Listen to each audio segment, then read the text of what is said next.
Taking prescription medication doesn't automatically disqualify you from a DOT physical. But some medications do raise red flags, and knowing the difference could save you from a failed exam or a surprise on the table. Here's what actually matters when a DOT medical examiner looks at your prescriptions. The examiner isn't just checking whether you take medication. They're asking a bigger question. Does this driver's overall health, including the condition they're treating and the drug they're using, allow them to safely operate a commercial motor vehicle? That's the standard.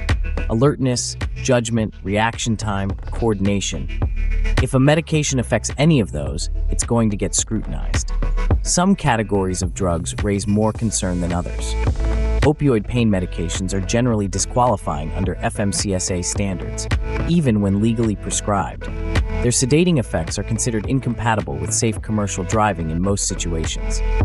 Benzodiazepines fall in the same category. That includes drugs like diazepam and alprazolam, commonly used for anxiety or sleep. Methadone is specifically called out by FMCSA regulations. Even when prescribed through an opioid treatment program, it disqualifies a driver.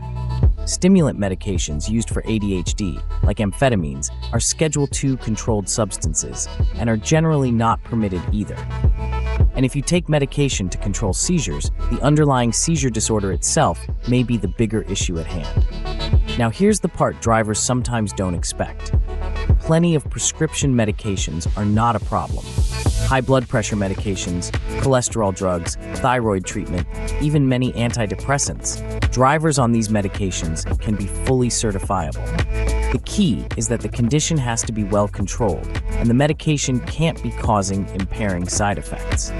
Most antihypertensive drugs are fine as long as your blood pressure numbers are where they need to be on exam day. Many SSRIs are evaluated case by case based on how stable you are and how long you've been on the medication.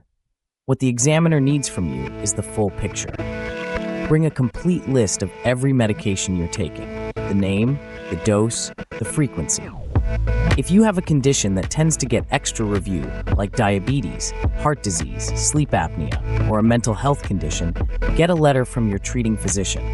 That letter should explain your diagnosis, confirm your condition is controlled, and state that your doctor believes you're medically safe to drive. And do not omit anything. Leaving medications off your medical history form is not a gray area. It can cost you your commercial driving privileges. If you think your situation might qualify for an FMCSA exemption or waiver program, talk to a DOT-certified medical examiner directly.